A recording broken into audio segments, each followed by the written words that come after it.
believe the American flag changed 27 times, each one for a reason we rarely talk about? It flew over homes and battlefields, marking moments that shaped everyday American life. What got left behind each time the stars changed?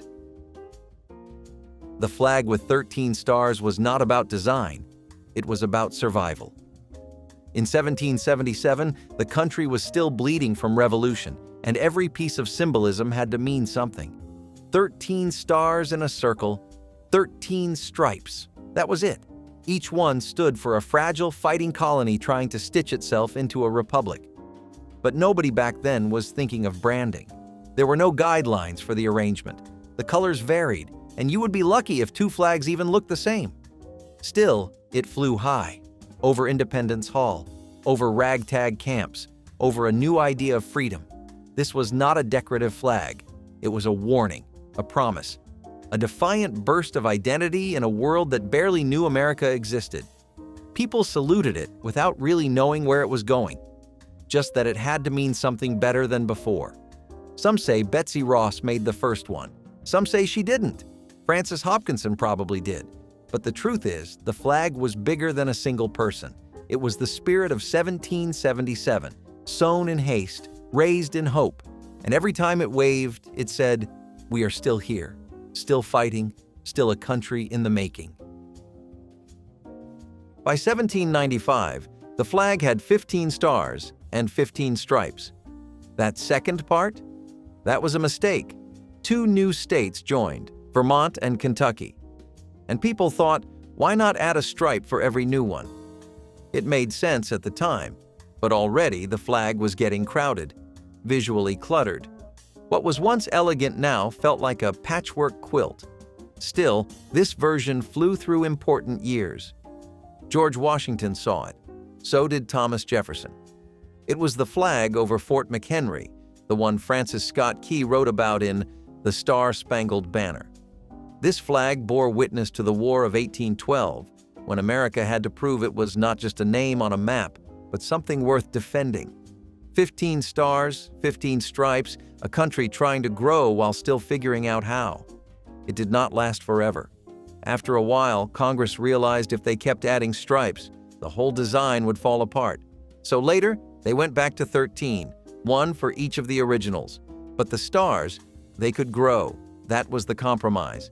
And this 1795 flag, even with its overcorrection, was part of that trial and error. A banner caught between youth and ambition.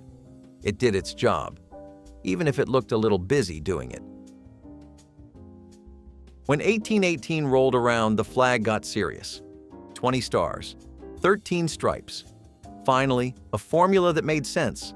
From now on, the stripes would always honor the 13 original states. And stars?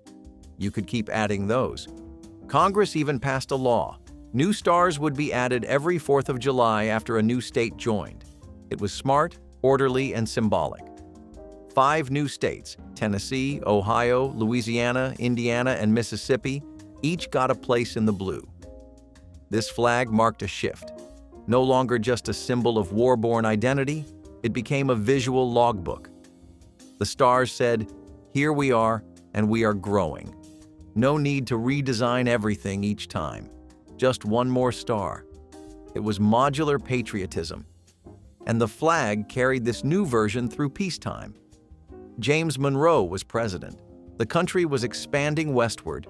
The Mississippi River was not the edge anymore. It was the beginning.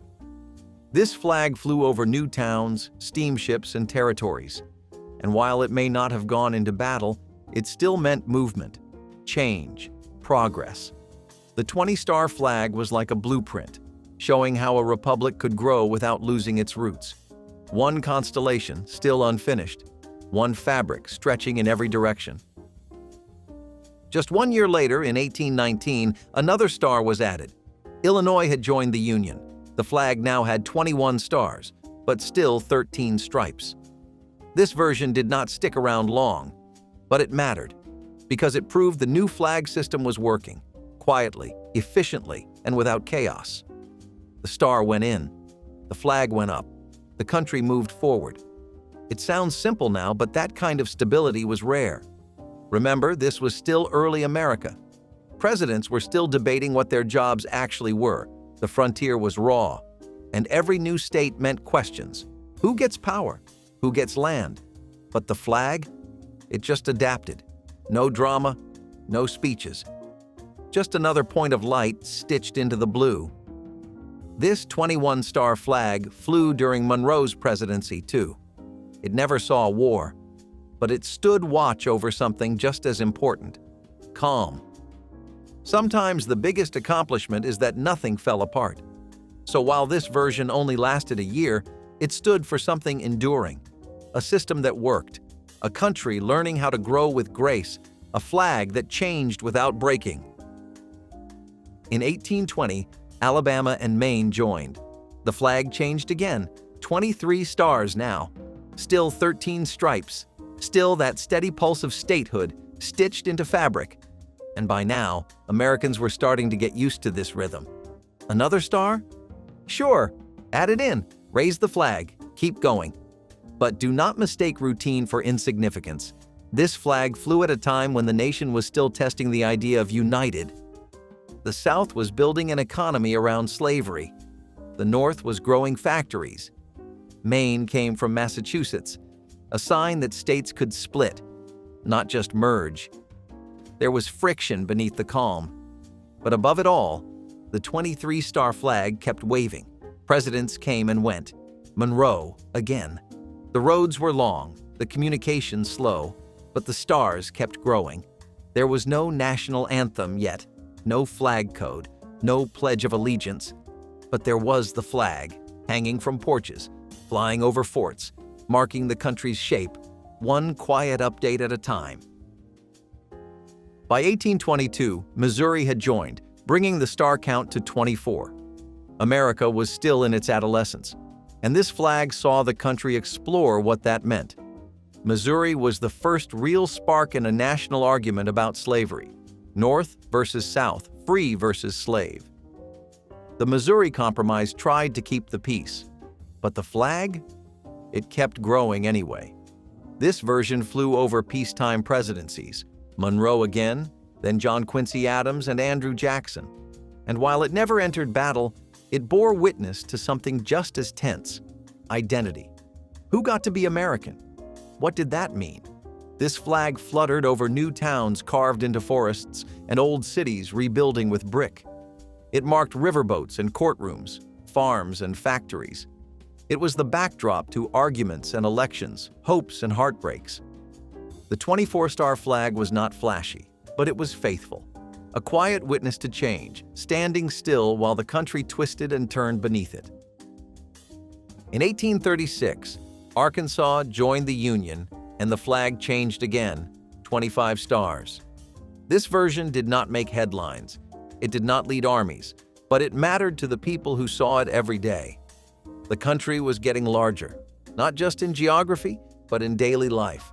New railroads, new laws, new questions. Andrew Jackson and Martin Van Buren were presidents during this time. The economy was starting to ripple.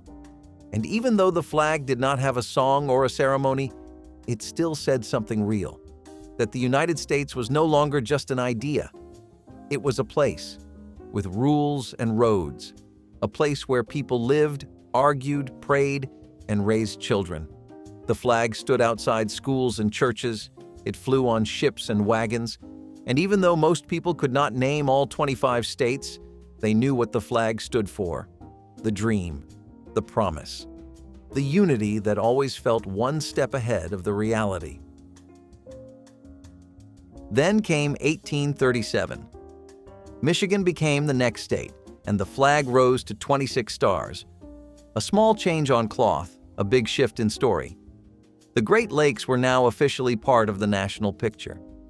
Michigan meant iron, forests, and shipping routes. It meant that America was filling in, not just stretching west, but deepening its roots. This flag flew during peaceful years, but the storms were gathering. Tensions over slavery, over banks, over the role of the federal government.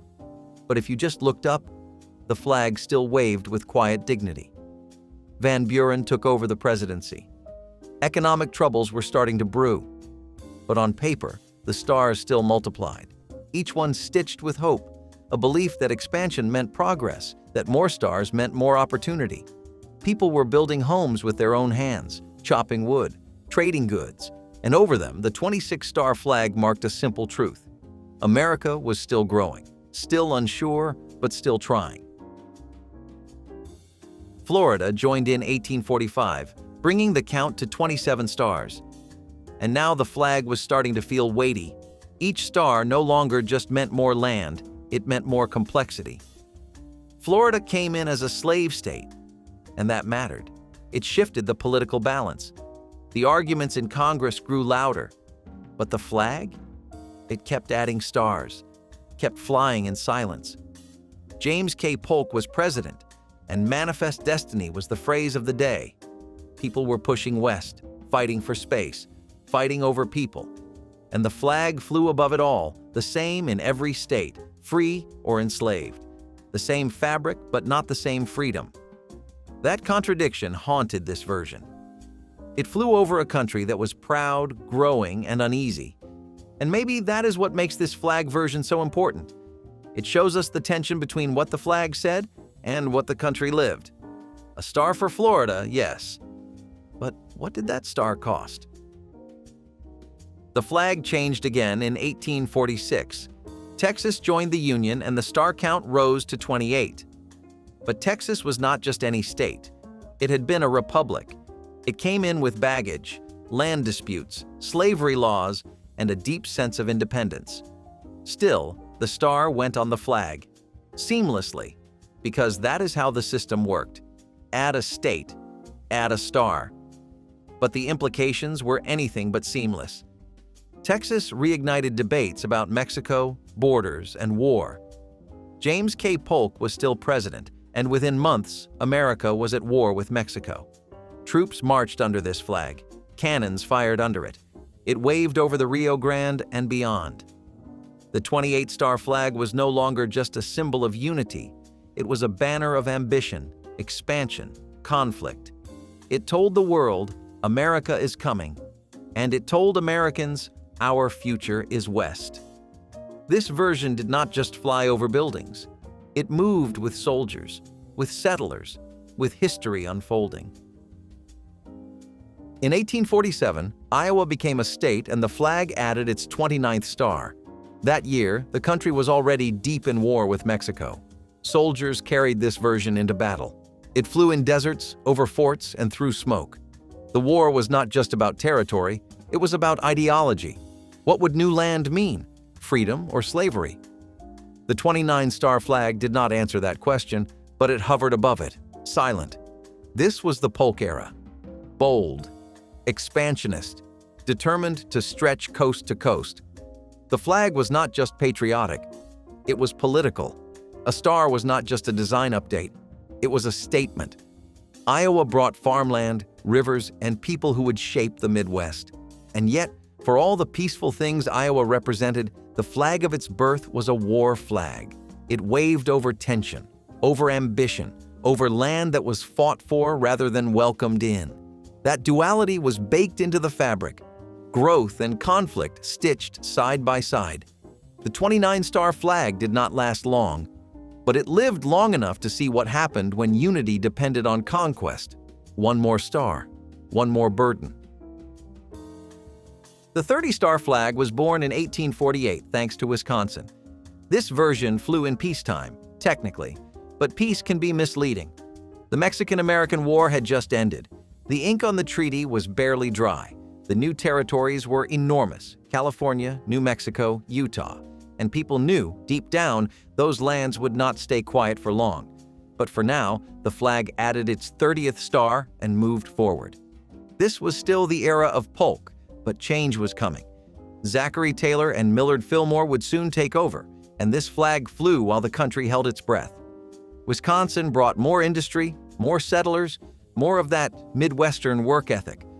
And the flag reflected that quiet strength. It hung over homesteads and new towns, over railroads and riverboats. It gave Americans a sense of continuity, even when the map kept changing. The 30-star flag was not flashy. It did not shout, it simply adapted, silently marking a country that was still running on hope and ambition, a flag that said, "We are holding together. For now." California came next, and with it, the 31st star in 1851.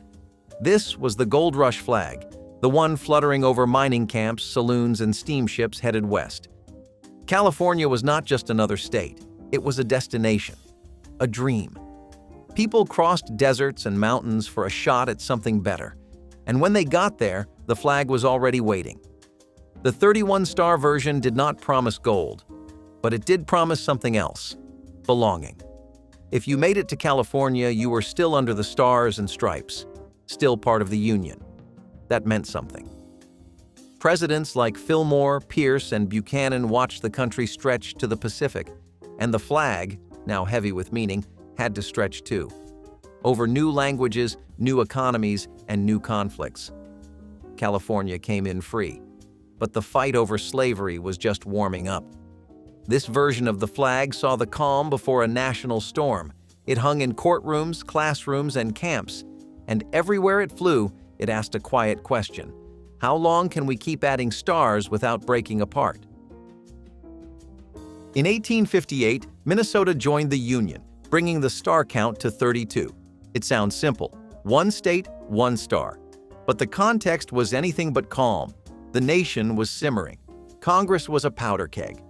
And while Minnesota was a free state, every new addition tipped the balance. The 32-star flag flew over quiet towns in the north and uneasy ones in the south. It waved during the final stretch of James Buchanan's presidency, a man known less for action, more for hesitation. Meanwhile, the country was moving. Trains were expanding, cities were growing, and politics, they were boiling. But the flag still rose, in every territory, every courtroom, every celebration and protest. Minnesota was cold, rugged, and full of promise. The star for it stood proudly, but it also stood over a country trying hard to pretend everything was fine. This version of the flag was a calm face over restless hands, a quiet design in a noisy time. And as history would soon show, it was the last truly peaceful flag before the nation cracked wide open. By 1859, Oregon had joined, and the flag now had 33 stars. That is a lot of stars for a country holding itself together by threads. This was the last flag before the Civil War, and you can feel the tension stitched into every seam. Slavery debates, secession threats, Kansas in chaos, and yet Oregon entered free, quietly, almost like a whisper in the storm, but no flag flies without meaning. And this version? It flew over a country in denial. Abraham Lincoln was not president yet. The lines were not drawn yet, but the air was thick, and the 33-star flag had to smile through it. It waved over speeches filled with warnings, over newspaper headlines begging for calm, over families that already feared what might come. You could still hold your hand to your heart and pretend the center would hold, but the stitching was already fraying, and the stars could not hide it. You could walk past this flag and still believe the Union might hold. But deep down, everyone knew. The next star, if there even was one, would fly over a very different America. Then came 1861. Kansas joined. The flag gained its 34th star, and the country broke in half. This version was the first flag of the Civil War. It flew over Union troops as they marched to hold the nation together. It hung over Abraham Lincoln's inauguration. It was raised at Fort Sumter, and then cannon fire followed. Kansas had come in free, but by then the headlines were war, not statehood. Still, Lincoln insisted on keeping all the stars, even the ones for states that had seceded, because the flag had to stand for unity, even when there was none. That was the point, a visual refusal to give up. The 34-star flag was battered, torn, bloodied, and still it waved over fields, rail cars, and hospital tents. It was not just a banner anymore. It was a bandage trying to hold the country's wounds together. And for many, it was the only piece of home that followed them into battle. For many, This was the first flag they truly looked at and felt something more than pride. They felt fear, grief, hope, the kind of hope that shows up in the dark when everything else is falling apart. 2 years later, in 1863, West Virginia split from Virginia and joined the Union. Now the flag had 35 stars. It was still the Civil War. And this was not just a new state, it was a middle finger to secession. West Virginia said, "We are not going with you. We are staying in." That mattered. That star mattered. Because it reminded people that even in a time of breakage, something could still be built. The flag flew over battlefields and ballots, over family homes torn by war. It was not always welcomed, not always cheered, but it always flew. Lincoln was still president. Gettysburg had just happened. The war's midpoint had passed, and people were starting to wonder, how many more stars will we lose before this is over? But this flag, this 35-star version, was proof that gain could still happen, that the flag was not just a list of losses, but a sign that the Union was still fighting, still adding, still believing in itself, even as the cost got higher. By 1865, Nevada had joined the Union. The Civil War ended, and the flag now had 36 stars. This was a flag raised in relief, in mourning, in the shadow of Lincoln's assassination. It flew over his funeral train, over a grieving country, over cities still burning from battle. Nevada's star came quietly during wartime, but its place on the flag became a symbol of something new: Reconstruction. The war had been brutal. The Union was held together by thread and blood, and yet the flag still grew. Not just survived, but grew. The 36-star flag did not mark victory. It marked recovery, a chance to rebuild, a chance to ask, what kind of country will we be now? It hung in silence over that question. No easy answers, just one more star shining through the smoke. 1867 brought Nebraska. That meant 37 stars. The war was over, but peace was complicated. Reconstruction was underway. Southern states were struggling under occupation. Freedmen were building new lives and facing new enemies. But out west, the Union was expanding. Nebraska was part of that frontier. Farms, railroads, towns built overnight. And the flag flew over all of it. It gave people something to believe in, a symbol that the country was not just healing, it was growing again. This version flew under Andrew Johnson, then Ulysses S. Grant. Two very different men, one trying to hold on, the other trying to move forward. The flag stayed the same, even when the politics below it shifted like sand. The 37-star flag was not flashy. It did not fight wars or end them, but it did what flags are supposed to do. It held steady, and it reminded people, we are still here, still united, still writing the story. 10 years later, in 1877, Colorado joined the Union. That made 38 stars. It sounds simple, but nothing about that year was. Reconstruction had officially ended. Federal troops were pulled from the South. The promise of protection vanished overnight, and while the West expanded, the South braced itself. The 38-star flag flew over contradictions, over hope and betrayal, over prairie towns and Jim Crow laws. It hung in schoolhouses, but also in silence over burning crosses. It represented justice, but also what had been lost. Still, people clung to it, because what else could they do? Colorado brought mountains, silver, and the myth of the frontier.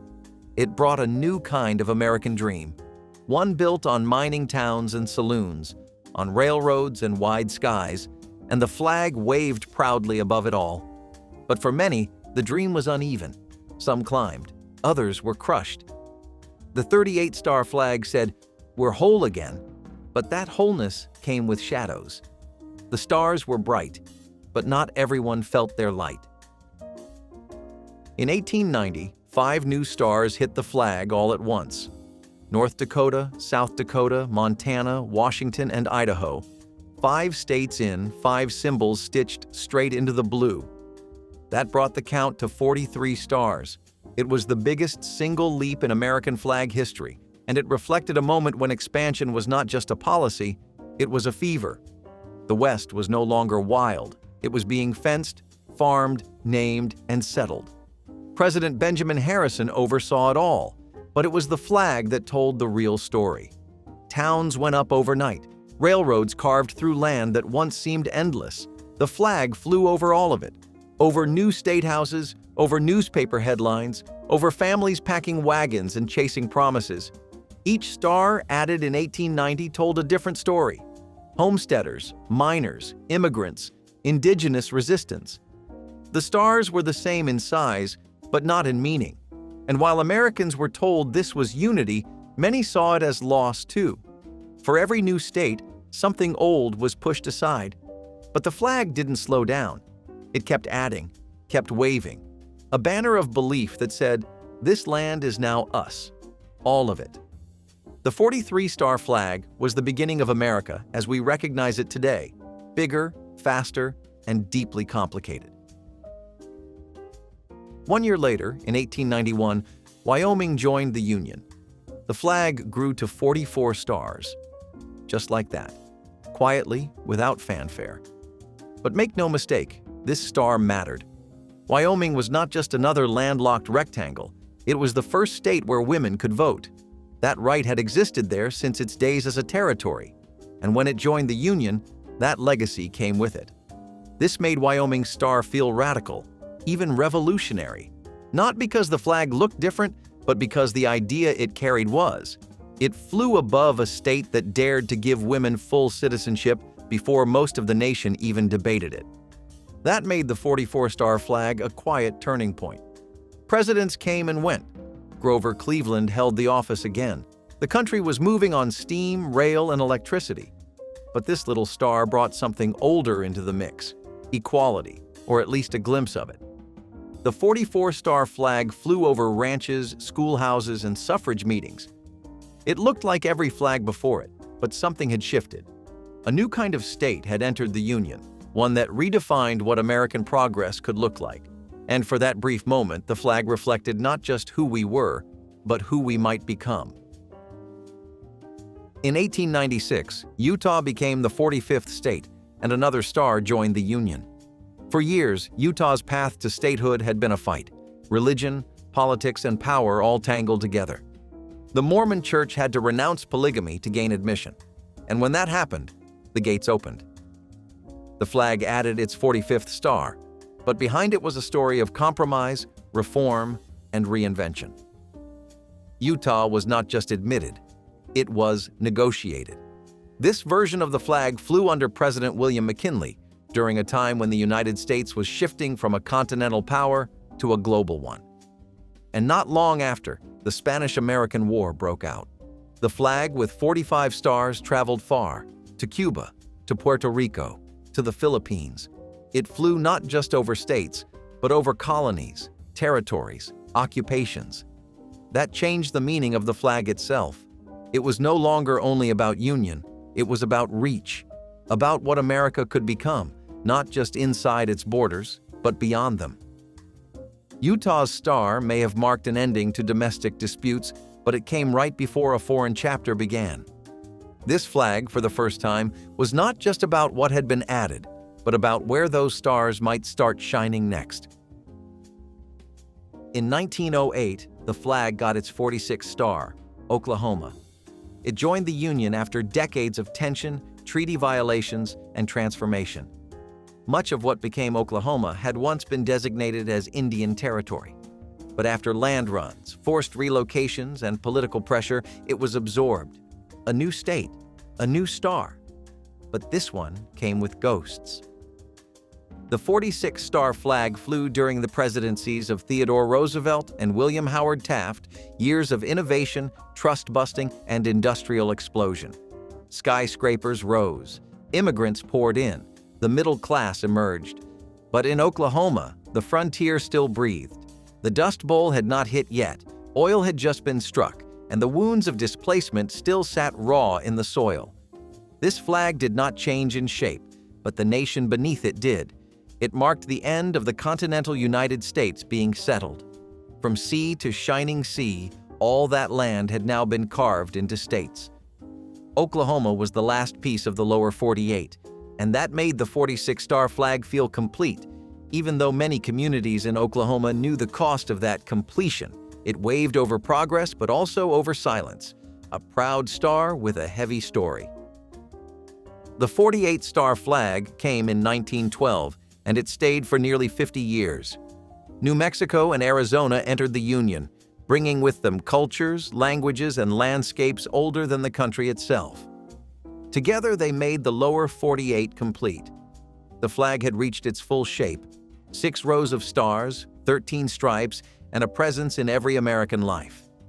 This version flew in trenches during World War I, over bread lines during the Great Depression, through the carnage of World War II, on landing crafts at Normandy, on the moon in 1969, even after it had technically been replaced. It flew on the backs of civil rights marchers and the shoulders of returning soldiers. The 48-star flag became an icon not just of the country's promise, but its complexity. For millions, it was the symbol they pledged to every morning in school. It was sewn onto jackets, raised in front yards, folded over the coffins of the fallen. Through 12 presidencies, this flag never changed.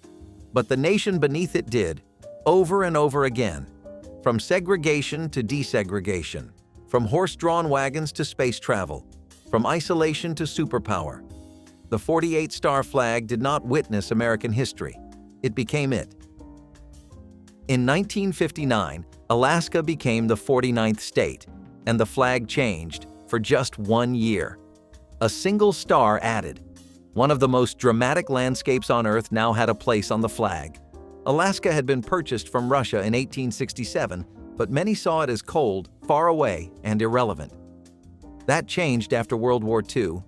Military bases, oil reserves, strategic geography. Suddenly, Alaska was essential. The 49-star flag flew under President Dwight D. Eisenhower.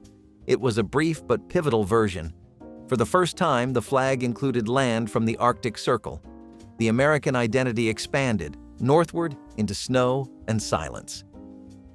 This flag represented boldness, mystery, and a kind of rugged determination. Alaska's statehood was more than political. It was poetic. It said, "This too is America." Frozen tundra, endless mountains, native communities with traditions older than the Constitution. The 49-star flag only lasted until Hawaii joined. But in that short span, it stood for something big. That the flag was still growing, that America still had room, that the outer edges could still be stitched into the center. One small star, one massive leap. In 1960, Hawaii joined the Union, and the 50-star flag was born. This is the flag we know today. It has lasted longer than any other version. It has flown over wars, tragedies, triumphs, and transformations. It went to the moon. It draped the towers after September 11th. It waved during Olympic wins, inauguration speeches, civil rights marches, and viral protests. Every generation since 1960 has grown up with this flag. Its stars are familiar. Its meaning, complicated. Hawaii's star represents more than paradise. It represents legacy, the blending of cultures, the uncomfortable truths of annexation and empire. And yet, the flag flew forward, with grace and contradiction. It flew as Martin Luther King Jr. dreamed, as astronauts floated in space, as soldiers fought in Vietnam, as students protested injustice. The 50-star flag is the first to survive a media age, a digital world. It has been filtered, photoshopped, and reimagined, yet it endures. It is not perfect. It was never meant to be. But it remains the fabric of a restless nation. It waves still. Not as a finished product, but as a living question. Where do we go next? If taping songs off the radio was a sacred mission, you would sit for hours next to your boombox, finger hovering over the record button, praying that the next song would be the one. And when it was, you had one shot to catch it clean, no static, no interruptions, and above all, no DJ talking over the intro. But of course, they always did. The opening notes would hit, your heart would race, and just as you hit record, that was the latest from Madonna. Coming up next, we've got... And just like that, your perfect mixtape moment was ruined. You would yell at the radio like the DJ could hear you. Why? Why do you do this to me? It was a battle of timing and nerves. Some kids got sneaky and recorded during the night shift when the hosts were quieter. Others became masters of timing, predicting when the chorus would drop, when the ad break would hit. It took real skill. And even if you missed a few seconds of the intro, you still labeled the tape like it was gold. You were not just building a playlist, you were capturing a moment. Free music, sure, but earned through effort, patience, and pure willpower. And if you were serious about your song collection, you were not stopping at one track. You were building an entire soundscape, one emotional banger at a time. In the 1970s, tourist towns across America fell in love with the exotic charm of tuk-tuks and rickshaws, those little three-wheeled wonders that looked more at home in Bangkok than on a beachfront boulevard in Florida. But there they were, buzzing around like mosquito-sized taxis, legally driving alongside full-sized cars and trucks. Some were imported directly from Asia. Others were homemade contraptions cobbled together in backyard sheds using scooter engines and whatever metal scraps were lying around. They barely had suspension. Their top speed was a hopeful 25 miles per hour, and turning corners felt like rolling dice. But city officials thought they were charming, tourists loved them, and for a brief moment, they were as American as funnel cake. You could drive one of these with nothing more than a regular driver's license and a little bit of nerve. No airbags, no crumple zones, no real doors, and sometimes no roof either. They were part carnival ride, part cab, and somehow fully legal. Eventually, rising safety concerns and tighter import regulations shut them down on public streets, pushing them into novelty rides at festivals or private events. Still, for a while, you really could get picked up from your hotel in a tuk-tuk. And if that sounds sketchy, imagine cruising through a rainstorm in a car that did not even come with windshield wipers. Heating only one room in winter was not just a strategy, it was survival. The whole house might be freezing, but one space stayed warm. Maybe it was the living room with a kerosene heater. Maybe the kitchen with the oven door cracked open. You brought in extra blankets. You wore your coat indoors. Everyone piled in, like penguins sharing body heat. You did homework at the coffee table, ate soup from mismatched bowls, slept on the couch or a pile of comforters laid out on the floor. The hallway felt like Antarctica. The bathroom? A short, icy sprint. At night, the cold crept into your bones, but during the day, you all huddled in that one room like it was the center of the universe. Parents told kids to keep the door shut, do not let the heat out. No one dared argue. It was about bills, about making it to spring. And even though it felt unfair at the time, it also brought people close. Literally, you learned to share space, to pass the time, to be warm in more ways than one. Heating one room was not ideal, but it was home, and somehow it got you through. Walk into an old house and open a closet door, and you might get hit with a smell that is oddly comforting. Woody, warm, a little spicy. That would be cedar. Not a scent diffuser, not a spray. Actual cedar wood, lined across the walls of the closet from top to bottom. These cedar-lined closets were the silent guardians of America's wardrobes. They protected against moths, mildew, and musty smells. But they also added a kind of rustic luxury, like storing your clothes inside a tree trunk at a high-end cabin. The idea was simple. Cedar wood naturally repels insects, so why not turn your entire closet into a bug-proof haven? People did not just store coats in there, they kept heirlooms, wool suits, and seasonal clothes safe year-round. Some closets were fully lined, others just had a single cedar panel on one wall. Either way, it gave the whole room a spa vibe long before that was a thing. These days, you might see cedar blocks or hangers sold in stores, but entire closets made of the stuff? That has faded into the woodwork, literally. The world got synthetic, and the cedar charm became a relic. But if you think that was clever, wait until you see how people used to pass food across rooms without ever leaving their chair. The chamber stove did something no modern appliance dares attempt. It kept cooking after you turned it off. That was not a gimmick. That was engineering genius wrapped in cast iron and chrome. Born in the early 20th century, the Chambers stove became a quiet sensation in post-war homes for one incredible reason. It cooked with the gas turned off. Thanks to thick insulation and a sealed oven chamber, you could roast an entire chicken, switch off the flame halfway, and let retained heat do the rest. It was efficient, elegant, and oddly futuristic. And while it lacked a touchscreen or a clock, it came with something more valuable: trust. People swore by it. Some still do.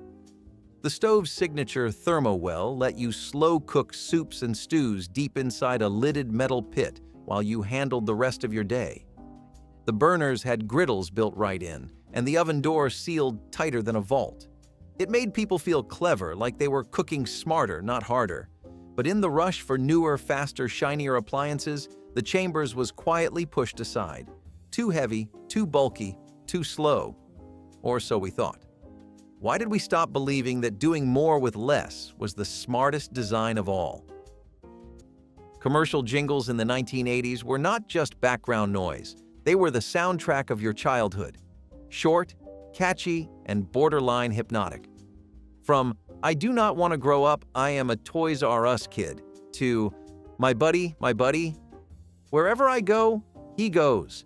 These little songs became national earworms. You knew the tune before you even understood the product. And even now, decades later, you probably remember all the lyrics without trying. Fast food chains, toys, theme songs for cereal, they all knew how to brand themselves right into your brain. And we loved it. These were not just ads. They were pop culture.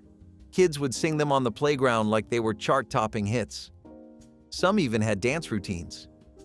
And the best ones? They felt like a little burst of joy in between the shows you came to watch. It was marketing, sure, but it was also magic. A 30-second clip that made you beg your parents for action figures, Happy Meals, or the latest sugary snack with a weird mascot. And yes, even today, if you hear the opening note of "Gimme a break, gimme a break," you know exactly what is coming. But when it came to making your own mix of hits, that required serious patience and a strong dislike for chatty radio DJs. Homemade school lunches in washed-out containers were the unofficial lunchbox of every frugal family. Forget the cartoon thermos or the shiny metal lunch pail. If you were poor in the 1980s, your sandwich came wrapped in wax paper and packed in an empty margarine tub. Maybe the lid said "Country Crock," but inside was leftover spaghetti or peanut butter crackers. You used the same container every day. The label peeled, the edges warped, but it worked. Your drink? Not a juice box. Maybe a reused jelly jar with watered-down Kool-Aid. You prayed it did not leak. In the lunchroom, you sat next to kids with perfectly packed snacks, cheese sticks, pudding cups, chips with real logos. You ate quietly, or fast, or not at all. But at home, it made sense. Those containers stacked neatly in the cupboard. Your parents washed them each night and packed them again with care. It was not about shame. It was about stretching every cent. And even though you knew it was different, you also knew it was made with effort, maybe even love. Those stained lids and handwritten notes stuffed under the sandwich were signs of sacrifice. And now, all grown up, they feel like something you miss. Three-wheeled Trirricars were one of the stranger automotive experiments to come out of the 1970s, and somehow they were totally legal to drive on regular roads. Companies like Dale and Mowers tried to pitch these oddball vehicles as the future of safe, affordable transportation. But here's the twist. They were wildly unstable. They looked like space pods, handled like shopping carts, and tipped over if you so much as looked at a corner the wrong way. Some of them were so light, 2 people could lift one side off the ground. Still, they were street legal. There were no strict safety standards for this sort of thing, and as long as it had a license plate and functioning lights, it could hit the road. The idea was to offer fuel efficiency and savings during the oil crisis, but in practice, they were more likely to cause whiplash than save gas. That did not stop eager drivers from picking them up and zooming around town like extras from a science fiction movie. Today, These vehicles have either vanished completely or landed in museums as cautionary tales. But if that sounds bizarre, just wait until we tell you about kids riding gas-powered mini bikes down neighborhood sidewalks like it was no big deal. Let us talk about the Rumpus Room. If the living room was where adults behaved themselves, the Rumpus Room was where the kids got wild. Usually tucked away in the basement, this was the unofficial playground of every suburban household from the 1950s to the 1970s. Carpeted in wall-to-wall shag, lit by lava lamps, and often filled with beanbag chairs, dartboards, and mismatched furniture, the Rumpus Room was every child's dream and every parent's secret weapon. You could send the kids down there for hours, let them roughhouse, make noise, and burn off all that energy while the grown-ups enjoyed some blessed peace upstairs. It was not about looking nice, it was about cutting loose. Some had jukeboxes, others had board games stacked to the ceiling, and every now and then, you would find a couch that doubled as a trampoline. It was chaos, but it was controlled chaos. Over time, the idea faded as homes got bigger and open concepts took over. Now, everything is multifunctional. But there was something beautiful about a room that existed just for noise, mess, and memory-making. The name says it all, Rumpus. No rules, just vibes. But even in the loudest house, you still needed a way to call the kids upstairs. And you will not believe how we used to do that. The electric egg poacher was the quiet champion of a better breakfast. Small, unassuming, and often overlooked, it sat tucked away in the corners of countertops, promising soft whites and warm yolks without a pot or pan in sight. You filled the base with water, cracked your eggs into the holders, and watched the steam rise slowly into a gentle cloud. It was perfect for those who wanted elegance without the effort. No vinegar, no swirling water, no chance of a ruined yolk. Just press the button and walk away. In a world full of toasters and coffee makers, it whispered, "Take your time." It belonged to the kind of home that played soft jazz on Sunday mornings and served breakfast on ceramic plates instead of paper towels. The poacher did not need to be flashy. It was consistent. It gave people back their mornings. And yet, it faded. Because poached eggs stopped being everyday meals. Because we forgot how nice it was to feel fancy before 9 in the morning. Now, most sit in thrift shops, unused and unappreciated. But for those who remember, one bite of that perfectly poached egg takes them straight back. When did we decide breakfast was no longer worth slowing down for? You had not lived until you beat the Oregon Trail without dying of dysentery. That was the holy grail of 1980s computer gaming. Those chunky gray computers in the school lab, that pixelated map, that relentless text box reminding you that little Timothy had broken a leg and your oxen just drowned crossing a river. Iconic. It was not just a game, it was survival. You learned real-life lessons in that pixel wilderness, like how much meat you could carry back from a hunt, not much, or why you should never try to ford a river without thinking it through. And somehow, we were totally into it. The green and black graphics, the clunky keyboard, the fact that it felt like schoolwork but kind of fun. You would all huddle around one screen, a group of 5 kids making group decisions like mini pioneers, and somehow it felt like the fate of your wagon family actually mattered. It was your first taste of choices in gaming, your first little moral dilemmas. Do you trade clothing for bullets? Do you rest for 2 days?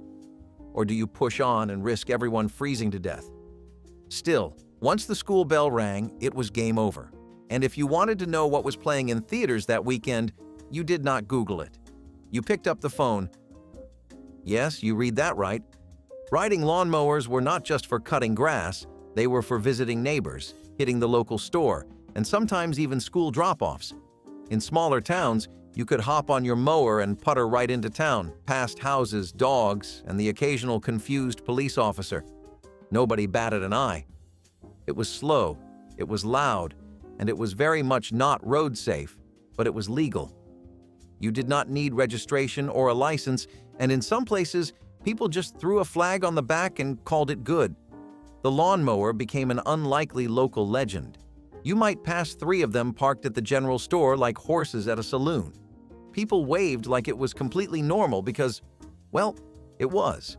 It was practical and resourceful, and honestly, pretty charming.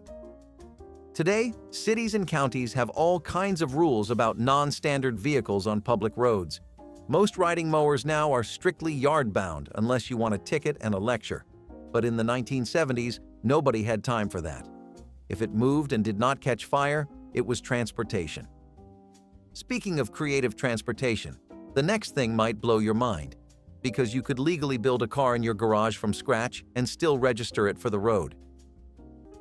Furniture from thrift stores or curbside finds gave homes that mismatched charm only necessity could create. A sagging couch from someone else's garage sale, a wobbly coffee table rescued from the sidewalk, chairs with mismatched legs or beds with slats that creaked under every turn. This was what made a living room feel lived in. There was no delivery truck, just a neighbor with a pickup, or a slow push down the block with a dolly borrowed from Uncle Joe. You sprayed it down, you wiped it twice, and you made it yours. Some pieces were covered in throws to hide the rips. Others leaned against the wall to stay upright. But they had character, stories, a past you never asked about. In kitchens, the table might have a burn mark or a dent from years of use, but it still held dinner. In bedrooms, dressers groaned when you pulled the drawers, but they closed eventually. New furniture was for people with money. For everyone else, you took what you could get, and you were thankful for it. Because when money was tight, having something, anything, to sit on was a win. You did not care how it looked. You cared that it worked. Long before cell phones and even before cordless landlines, families had a different way of yelling through the walls. And no, it was not just yelling. We are talking about intercom systems. Installed in kitchens, bedrooms, garages, and hallways, these things were high-tech at the time. Built right into the wall, they had push buttons, tinny speakers, and a magical call button that could summon anyone from anywhere. It was like living inside your own hotel. "Dinner's ready!" would echo from speaker to speaker. You could check in on the baby, call the kids in from the yard, or talk to your spouse while still folding laundry. They even had a radio function in some fancier models, so you could blast the news or music in every room. These systems were sold as time savers, but they also showed off how cutting-edge your home was. Nothing said modern American household like a wall-mounted microphone next to your fridge. Eventually, of course, they wore out, the wiring went bad, or the kids used them to eavesdrop, and just like that, they fell out of style, replaced by text messages, smart speakers, and yelling again. But if you ever stayed at Grandma's house and heard your name echo through a crackly little box, you will never forget it. Now, how about something we used to build into the wall that flipped down like a magic trick? Get ready, because we are unfolding something special. The cookie press was a piece of holiday magic that turned dough into art with nothing but a squeeze. With its interchangeable metal discs and ratchet-style handle, it could create dozens of perfect cookies in seconds, each one shaped like a flower, star, or tree. It was especially popular during the holiday season, when kitchens smelled of cinnamon and vanilla, and the radio played old Christmas tunes. The press made baking feel like a celebration. Kids would fight over who got to press the dough, and every batch felt like a tiny miracle. No rolling pin, no cookie cutter. Just one graceful push, and a perfect cookie appeared. The dough was usually soft and buttery, flavored with almond or lemon, and finished with a dusting of sugar or colored sprinkles. The cookie press was about more than efficiency. It was about beauty. It said your cookies could be delicious and delightful, but as store-bought cookies became more common, and as baking turned into a rare weekend chore instead of a family tradition, the press went quiet. It sits in the backs of drawers now, its discs scattered and forgotten. But for those who remember, it was a joy machine. When did we stop making food that felt like play? Saturday morning cartoons were not just shows. They were rituals. You would wake up at 6 or 7, bowl of cereal in hand, and stake out your spot in front of the television before anyone else in the house even stirred. Pajamas still on, eyes still half shut. But you were ready. The networks fought hard for your attention. ABC, NBC, CBS, they all rolled out animated powerhouses like The Smurfs, He-Man, The Real Ghostbusters, Gem, G.I. Joe, and Teenage Mutant Ninja Turtles. Each show had its slot, and missing one felt like missing a holiday. But for every golden episode came the heartbreak of your favorite show being bumped, or worse, replaced. The dreaded special news report could interrupt your flow like a slap to the face. You would sit there in disbelief as your cartoon got pulled for a political debate or weather update. No warnings, no mercy. Still, the lineup gave you something to look forward to all week, and for those few hours, everything felt right in the world. Cartoons, cereal, and commercials that somehow got stuck in your head forever.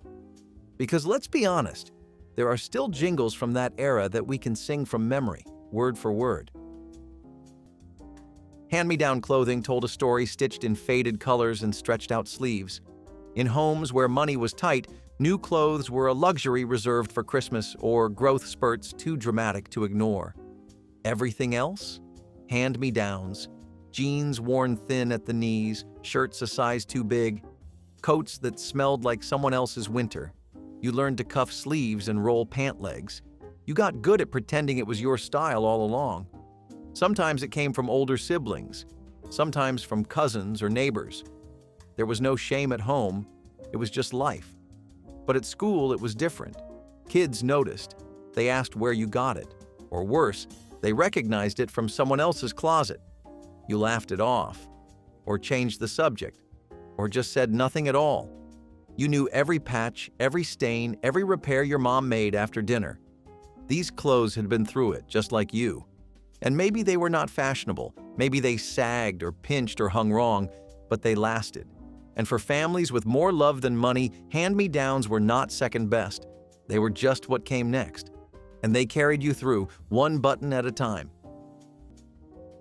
Kit cars were the adult version of a Lego set, if Legos went 70 miles per hour and could possibly explode. You would order a fiberglass body from a catalog, bolt it onto a salvaged frame from a junkyard car, and presto, you had a custom ride. There were kits styled to look like sports cars, vintage racers, or even futuristic space cruisers. No two were ever quite the same, and that was the charm. What was missing? Crash testing, emissions control, reliable seatbelts, minor stuff. Laws eventually caught on and tightened up hard. Nowadays, building a kit car is like applying for a pilot's license with extra paperwork. But in the 1970s, it was a golden age for homegrown horsepower. Yet none of these Frankenstein rides held a candle to the tank-sized beast that was the used checker cab turned personal car. Back in the days when phones had cords and privacy was a privilege, every hallway had a throne, and it was called the gossip bench. This was not just a chair. It was a hybrid masterpiece, a small wooden seat attached to a side table, designed specifically for long, dramatic phone calls.